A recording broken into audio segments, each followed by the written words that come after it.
प्रिय विद्यार्थियों, आज की इस वीडियो में हम चर्चा कर रहे हैं एक्सरसाइज 1H के बारे में। 1H के प्रश्नों को हल करने से पहले हम जान लेते हैं कुछ बेसिक जानकारी। सबसे पहले बात करते हैं करणी का परिमेयकरण यानी कि रैशनलाइजेशन ऑफ रेडिकल्स क्या होता है। तो इसके अंतर्गत हम सबसे पहले जानते हैं परिमेयकारी गुणक के बारे में। यदि दो करणियों का गुणनफल एक परिमेय संख्या हो तब दोनों करणी एक दूसरे की परिमेयकारी गुणन या गुणक कहलाएंगे। तो कैसे? माना 2√5 कोई करणी दी हुई है, तब इसका परिमेयकारी गुणक क्या होगा। माना 2√5 करणी है, तब इसका परिमेयकारी गुणक देखिए 2 करणी 5 है। अब इस करणी में हम कितने से गुणा करें कि ये परिमेय संख्या बन जाए। तो यहाँ पर हम √5 से हम गुणा करते हैं। तो सरल कीजिए, 2 √5 का √5 में करेंगे तो अंडर हट जाएगा, तो गुणा में बचेगा 5 और इस तरह से ये हमारी संख्या निकल के आ जाती है 10। तो 10 क्या है? एक परिमेय संख्या के रूप में है,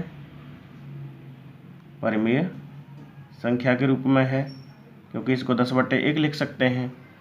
तो इस तरह से हम देख लेते हैं कि जो भी करणी दी हुई है उसमें कितने से गुणा करें कि जो परिणाम निकल के आए वो परिमेय संख्या हो। अब यहाँ कह सकते हैं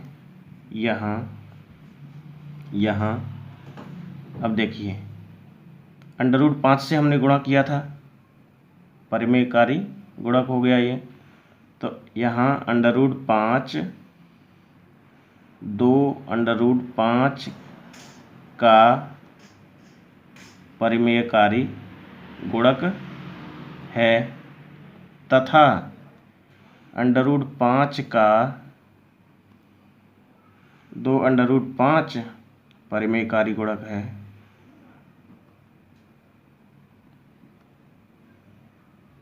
परिमेयकारी गुणक है कैसे? कि 2√5 गुणा √5 तब लिखा तो 10 आ गया। अब ऐसे इसको √5 गुणा 2√5 लिख लें तब भी 10 आएगा। तो यानी 2√5 का परिमेयकारी गुणक तो √5 हो गया और √5 का परिमेयकारी गुणक 2√5 हो गया। इस तरह से तो कहने का मतलब क्या हुआ? यदि दो करणियों का गुणनफल एक परिमेय संख्या हो तब दोनों करणियाँ एक दूसरे की परिमेयकारी गुणक होंगी। तो इस तरह से हम समझ सकते हैं। अब बात करते हैं दूसरे प्रकार के प्रश्न की। यदि इस तरह से दिया हुआ है, यदि √7 + √3 कोई करणी है, ये दो करणियों के योगफल के रूप में कोई करणी दी हुई है, तब इसका परिमेयकारी गुणक क्या होगा। तब इसका परिमेयकारी गुणक क्या होगा ये देख लेते हैं। अब इसको परिमेय संख्या बनाने के लिए देखिए √7 + √3 ये दिया हुआ है। यदि इस तरह की फॉर्म में अगर कोई भी करणी दी हुई है तो उसका संयुग्मी निकाल लेते हैं। संयुग्मी करणी क्या होती है? देखिए इस तरह के फॉर्म में अगर कोई भी करणी दी हुई है तो उसका बस चिन्ह बदल देते हैं बीच का, √3 ये हो गई। अब इन दोनों का गुणा करके देख लीजिए, √7 + √3 इंटू √7 - √3 सरल करेंगे तो a + b a - b किसका फॉर्मूला बन गया? a² - b²। अब इसको सरल कर लीजिए, रूट पर स्क्वायर लगा हो तो रूट हट जाता है, ये 7 हो गया माइनस ये 3 हो जाएगा। 7 से 3 घटाया 4 बचा, तो ये एक परिमेय संख्या के रूप में आ गई, परिमेय संख्या के रूप में आ गई। अब ये देखिए यहाँ कह सकते हैं इसलिए √7 प्लस √3 का परिमेयकारी गुणक √7 माइनस √3 होगा। तो इस तरह से हम परिमेयकारी गुणक निकाल सकते हैं। अब बात करते हैं एक पदी करणी का परिमेयकरण कैसे निकालते हैं। ये 3 एग्जाम्पल ले लिए हैं, इन्हीं से हम क्लियर कर लेंगे किस तरह से हल करते हैं। देखिए √125 दिया हुआ है, √125 दिया हुआ है, सरलतम परिमेयकारी गुणक ज्ञात करना है। तो सबसे पहले जो करणी दी हुई होती है उसको जितना हो सके उतना सरल पदों में लिख लो। तो इसको हम लिख लें 5 25 पंजे 125। अब देखिए यहाँ पर 2 है, 2 2 के जोड़े बना लेंगे। अब इसको जब सरल करेंगे तो ये हो जाएगा हमारा 5 × √5, ये निकल के आ जाएगा। अब देखिए ये आ गया 5 × √5। अब जैसे कि पिछले एग्जाम्पल में हमने बताया था, यहाँ अब 5 × √5 को परिमेय बनाने के लिए, परिमेय संख्या के रूप में बनाने के लिए कितने से इसमें गुणा कर दिया जाए। ये देखिए अगर मान लिया इसमें हम √5 से गुणा कर दें, √5 से गुणा कर दें तो क्या हो जाएगा, 5 × √5 का √5 करेंगे, अंडर हट जाएगा, तो यहाँ पे क्या हो जाएगा, ये 5 25 हो जाएगा। तो क्या ये परिमेय संख्या है? हाँ, ये परिमेय संख्या है। तो अब ये संख्या दी हुई थी,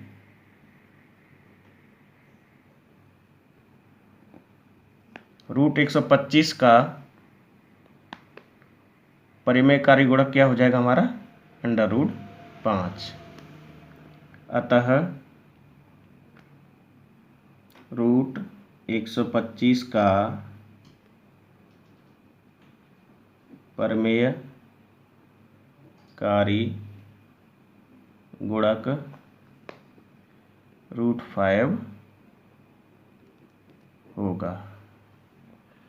कुल मिला के बात यह है कि जो भी करणी दी हुई है उसको परिमेय संख्या के रूप में बदलना है और जितने से उसमें गुणा किया जाएगा वही उसका परिमेयकारी गुणक होगा। अब बात करते हैं उदाहरण 3 की। इस तरह से ये दिया हुआ है, तो इसको कैसे सरल करेंगे ये देख लेते हैं।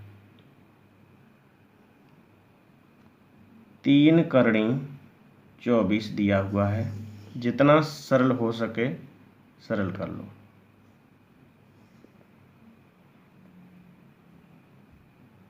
दो दूनी 4,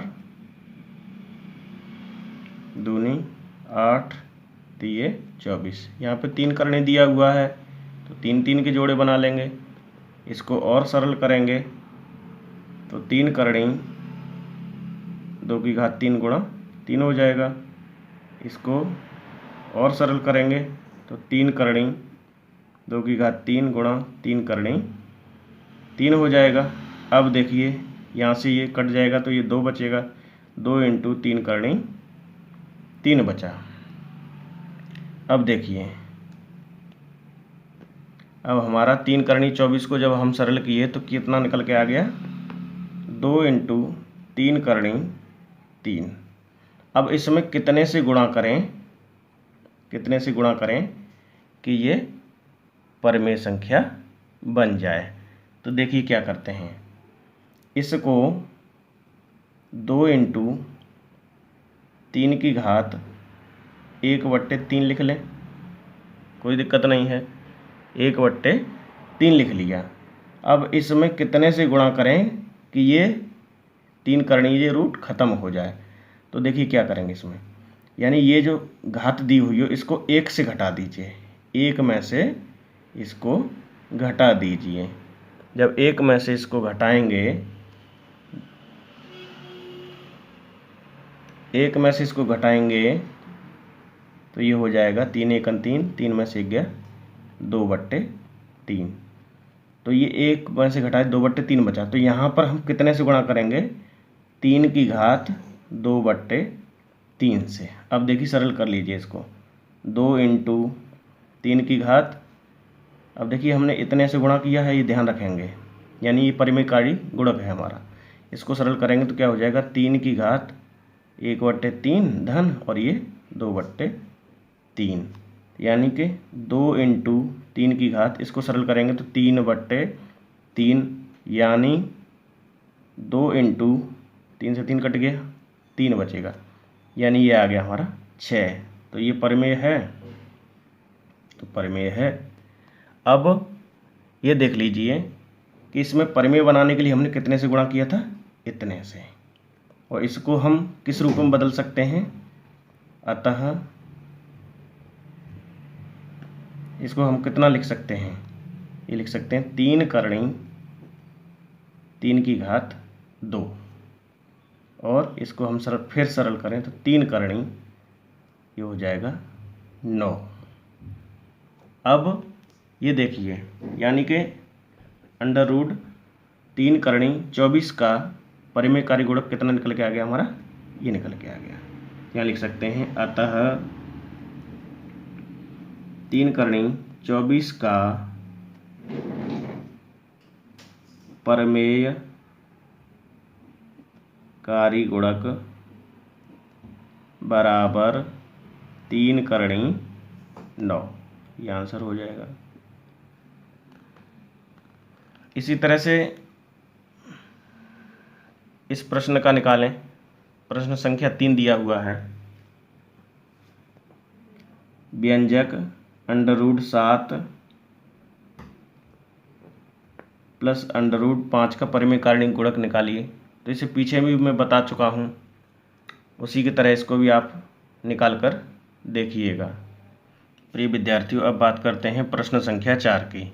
यदि √5 = 2.236, तो 3/√5 का मान दशमलव के 3 स्थानों तक ज्ञात कीजिए। तो 3/√5 दिया हुआ है। अब हम क्या करेंगे? यहाँ पर सबसे पहले इस तरह से करणी दी हुई है, तो उसका जो हर होता है उसको परिमेय बना लेते हैं। अब इसको हम क्या करेंगे? हर का परिमेयकरण। तो यानी कि √5 का हम ऊपर नीचे गुणा कर दें, इसका हम गुणा कर दे रहे हैं। तो ये सरल करके हो जाएगा 3√5/5। तो अब देखिए इसको हम क्या करेंगे? 3 गुणा, अब √5 का मान क्या दिया है? 2.236/5, क्योंकि देखिए अब सरल हो गया ये। अब इसका मान क्या हो गया?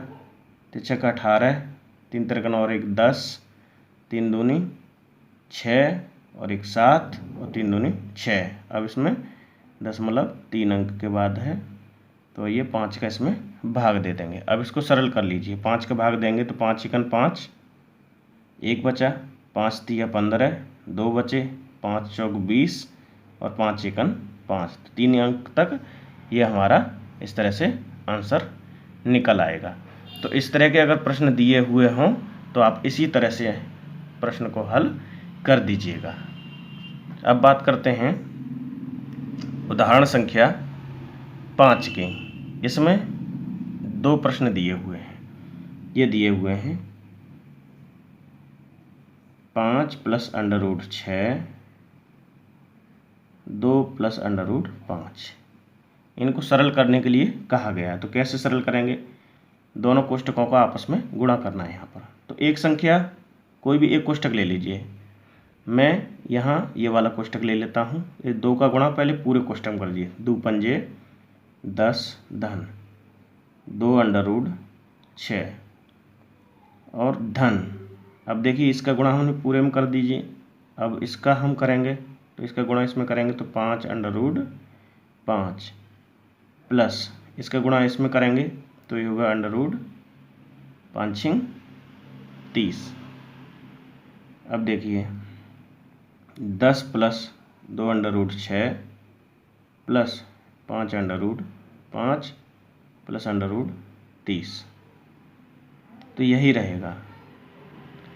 और यदि आपको अंडर रूट 3 अंडर रूट 5 इस तरह के मान दिए हों तो इसमें मान रख के हम जो है आगे सरल करके आगे भी से बढ़ा सकते हैं। अब यदि बात की जाए दूसरे खंड की तो ये दिया हुआ है अंडर रूट 3 धन अंडर रूट 7 का होल स्क्वायर, तो इसका a प्लस बी का होल स्क्वायर बन गया। और a प्लस बी का होल स्क्वायर का फॉर्मूला हमारे पास क्या होता है, a square plus 2ab plus B square. तो इसको सरल कर लेंगे under root 3 plus under root 7 का होल स्क्वायर, तो ये हो जाएगा अंडर रूट 3 का square 2 under root 3 under root 7 plus under root 7 का होल स्क्वायर। इसको आप सरल कर लीजिए, स्क्वायर से इसका रूट हट जाएगा, ये क्या हो जाएगा 2 अंडर रूट, ये अंडर रूट समान है, देखिए यहाँ भी 2 है यहाँ भी 2 है, तो ये 7 21 हो जाएगा, प्लस इसका वर्ग करेंगे तो ये 7 हो जाएगा। 3 और 7 कितना हो गया 10 प्लस 2 अंडर रूट 21, ये हो जाएगा। यहाँ तक अगर आप परीक्षा में छोड़ देते हैं तब भी आपको मार्क्स मिलेंगे, या इसको और सरल कर लो, इसमें से 2 कॉमन ले लो, तो 2 पंजे 10 प्लस अंडर रूट 21 ये बचेगा, तो ये भी आपका आंसर सही माना जाएगा। तो इस तरह से यदि परीक्षाओं में प्रश्न दिए जाते हैं तो आप हल कर सकते हैं। अब बात करते हैं प्रश्नावली में दिए गए प्रश्नों के बारे में। पहला प्रश्न दिया है निम्नलिखित में से प्रत्येक का सरलतम परिमेयकारी गुणक निकालिए। तो मैंने यहाँ पर पहले प्रश्न के सभी खंडों में से 3 प्रश्न मैंने ये निकाल लिए हैं खंड, इनको हल करके मैं आपको बताऊंगा, इसी के आधार पर सभी खंड हल होंगे। तो ये दिया है अंडर रूट 15, तो अब इसका परिमेयकारी गुणक निकालना है। तो यहाँ पर अंडर रूट 15 गुणा, इसमें अंडर रूट 15 का ही हम गुणा कर दें तो ये आ जाएगा हमारा 15, यानी कि जो एक परिमेय संख्या है, परिमेय संख्या के रूप में आ गया। अब अतः अंडर रूट 15 का परिमेयकारी गुणक, परिमेयकारी गुणक बराबर क्या हो जाएगा अंडर रूट 15 हो जाएगा। अब बात करते हैं खंड 5 की। ये दिया हुआ है 3 करणी 32, तो हमने क्या बताया था कि जितना हो सके पहले सरल कर लें। इसको कर लीजिए 2 दूनी 4 दूनी 8 दूनी 16 दूनी 32। अब देखिए 3 करनी है तो 3 का जोड़ा बनाएंगे, तो यहाँ पे जब सरल करेंगे 2 बाहर आ जाएगा, 3 का जोड़ा है। अब बचेगा क्या हमारा 3 करनी 2 दूनी 4 बचेगा। अब देखिए इसको परिमेयकरण बनाने के लिए यानी परिमेय संख्या बनाने के लिए अतः 2 इंटू 3 करणी 4, इसको हम 2 इंटू 4 की घात 1/3 लिख लें। फिर हम अभी क्या बताए थे शुरुआत में वीडियो के कि इसको हम घात जो आ रही है उसको 1 से घटा देंगे, 1 से घटाएंगे 2/3 हो जाएगा। तो इसमें जो गुणा होगा हमारा कितने से हो जाएगा 4 की घात 2/3 से। अब इसको सरल कर लीजिए तो ये क्या आ जाएगा हमारा, ये क्या है परिमेयकारी गुणक कहलाएगा। अब इसको सरल करेंगे तो देखो आएगा कि नहीं, 2 इंटू 4 की घात 1/3 धन 2/3, तो ये सरल करेंगे तो ये आ जाएगा 2 गुणा 4 की घात 1, तो ये आ जाएगा यानी 8। तो ये आ जाएगा हमारा परिमेय है तो कितने से गुणा करने पर ये आया है इतने पर। अतः 3 करणी 32 का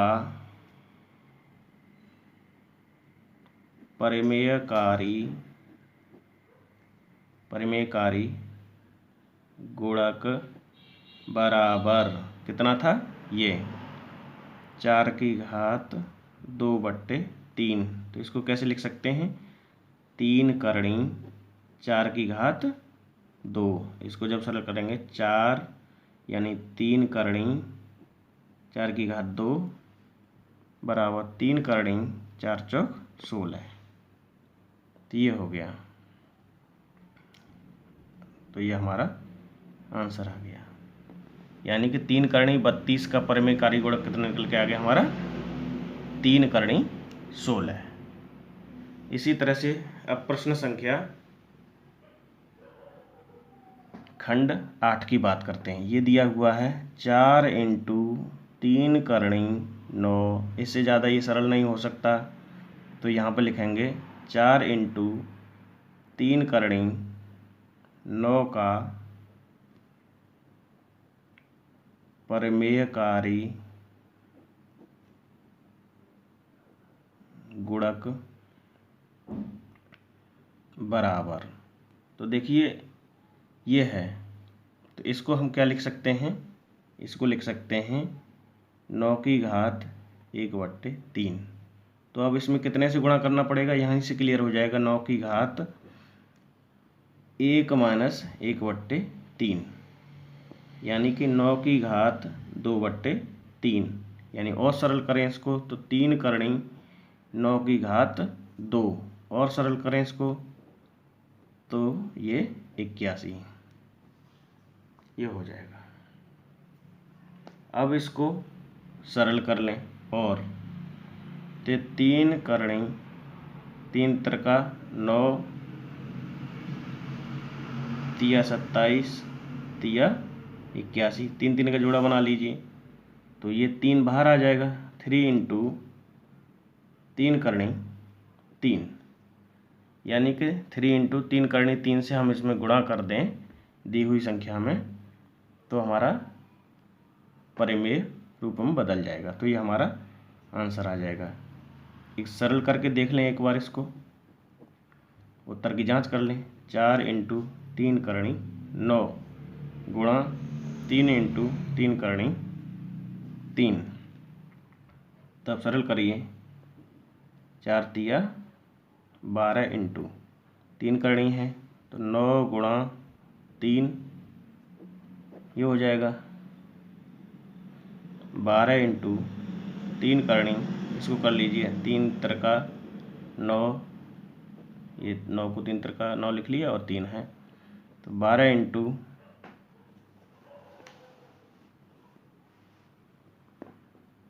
ये 12 × ये हो जाएगा 3 यानी कि 12 × 36।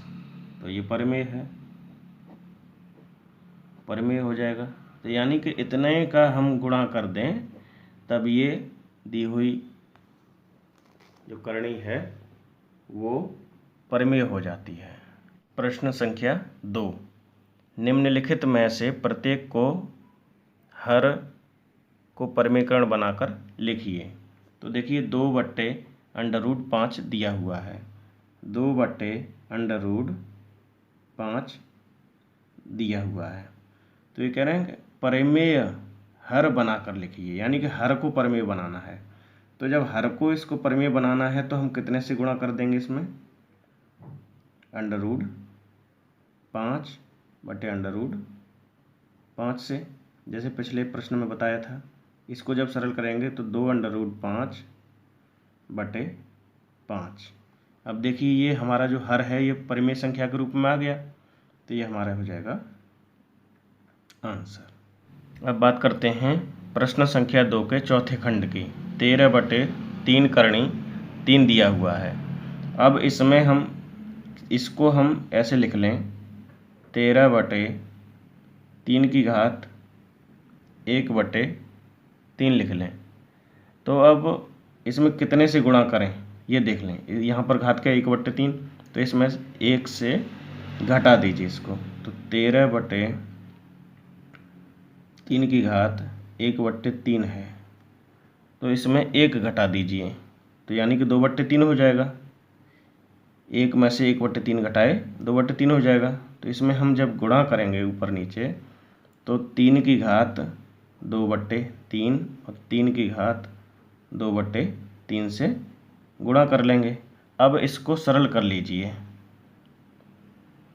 तो 13/13 गुणा 3 की घात 2/3 ऊपर हो जाएगा बटे, और ये 3 की घात गुणा में घातें जुड़ती हैं तो 1/3 धन 2/3 हो जाएगा। इनको सरल कर लीजिए। 13 गुणा 3 की घात 2/3 बटे, इसको सरल करेंगे तो ये हो जाएगा 3/3। अब देखिए 13 इंटू, इसको कैसे लिख सकते हैं, 3 करणी 3 की घात 2 बटे, इसको 3 से 3 कट जाएगा तो 3 ही बचेगा, तो ये हो जाएगा 13 इंटू 3 करणी 9/3। अब बात क्या कह रहा है प्रश्न में कि प्रत्येक को परिमेय हर बनाकर लिखिए। अब देखिए ये हमारा हर है, डिनोमिनेटर है, तो ये परिमेय निकल के आ गया, परिमेय के रूप में ही तो बन गया ना, 3 परिमेय संख्या है तो ये बन गया हमारा परिमेय रूप। तो इस तरह से हम निकाल सकते हैं।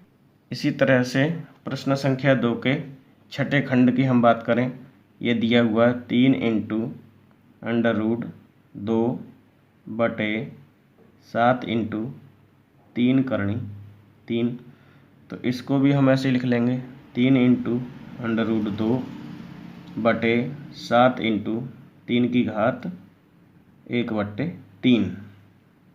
अब 3 इंटू √2 बटे 7 इंटू 3 की घात 1/3। अब इसमें से कितने से गुणा करेंगे, इसमें से हम घटा लेंगे, 1 में से घटा लेंगे इसे, तो 2/3 बचेगा, यानी कि 3 की घात 2/3 बटे 3 की घात 2/3 से हमने ऊपर नीचे गुणा कर लिया। अगर इसे काट भी देंगे तो वही संख्या बचेगी, कोई फर्क नहीं पड़ता है। तो देखिए इसको सरल कर लीजिए, 3 इंटू √2 गुणा, ये हो जाएगा 3 करणी 3 की घात 2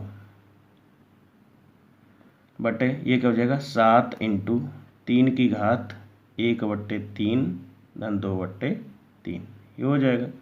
इसको और सरल कर लीजिए, 3 इंटू √2 इंटू 3 करणी, ये 9 हो जाएगा बटे, ये 7 इंटू, इसको सरल करेंगे तो 3 की घात कितनी हो जाएगी 3/3, इसको सरल कर लीजिए, 3 इंटू √2 इंटू 3 करणी 9 बटे 7 इंटू 3, ये आ गया। इसको फिर थोड़ा सा और सरल कर लें सरलतम रूप में, 3 इंटू √2 इंटू 3 करणी 9 बटे 21। अब देखिए ये 21 है, ये परिमेय है कि नहीं, परिमेय के रूप में आ गया, परिमेय रूप में आ गया हर। तो इस तरह से हम जो है हर को परिमेय के रूप में बना सकते हैं। अब बात करते हैं प्रश्न संख्या 3 की। यहाँ पे √2 का मान दिया है, √3 का मान दिया है, √5 का मान दिया है, √10 का मान दिया है और √7 का मान दिया है, और निम्नलिखित के मान पूछे गए हैं। तो यहाँ पर हमने चौथा, तीसरा और छठा खंड लिया हुआ है, तो इनको हल करके देख लेते हैं। √10 माइनस √5 बटे √5, इसको जितना हो सके उतना पहले सरल कर लेते हैं। तो √10 को √5 गुणा √2 लिख सकते हैं, और √5 माइनस से ये घट रहा है बटे √5। अब देखिए √5 ऊपर से कॉमन ले लिए, तो √5 क्या बचेगा, √2 माइनस 1 अपॉन √5। अब देखिए √5 से √5 कट गया, बचा क्या, √2 माइनस 1, ये सरल करके आ गया। तो √2 माइनस 1, अब देखिए √2 का मान हमारे पास क्या दिया हुआ है पहले से, 1.414, 1.414 माइनस 1। अब इसको सरल कर लेंगे तो 1 में से ये घट जाएगा, तो 0.414, ये हमारा आंसर आ जाएगा। इसी तरह से इसमें हर का परमीकरण कर लेना, ऊपर नीचे गुणा कर लेना, तो आप कर सकते हैं। और बाद में इसमें ये जो मान दिए हुए हैं उन मानों को पुट कर दीजिएगा। तो इस तरह से आप हल कर सकते हैं। मैं छठे का बता देता हूँ। √7 + 1 अपॉन √7 - 1। हर का परमीकरण कर लिया तो ये हो जाएगा √7 + 1 का होल स्क्वायर, और ये हो जाएगा √7 स्क्वायर - 1 का स्क्वायर, यानी a + b a - b a² - b² की कंडीशन बन रही है। इसको a + b का होल स्क्वायर खोल दीजिए, तो √7 का स्क्वायर + 1 का स्क्वायर प्लस 2ab, इसको सरल कर लेंगे। a² - b² तो रूट हट जाएगा, तो 7 - 1 हो जाएगा ये।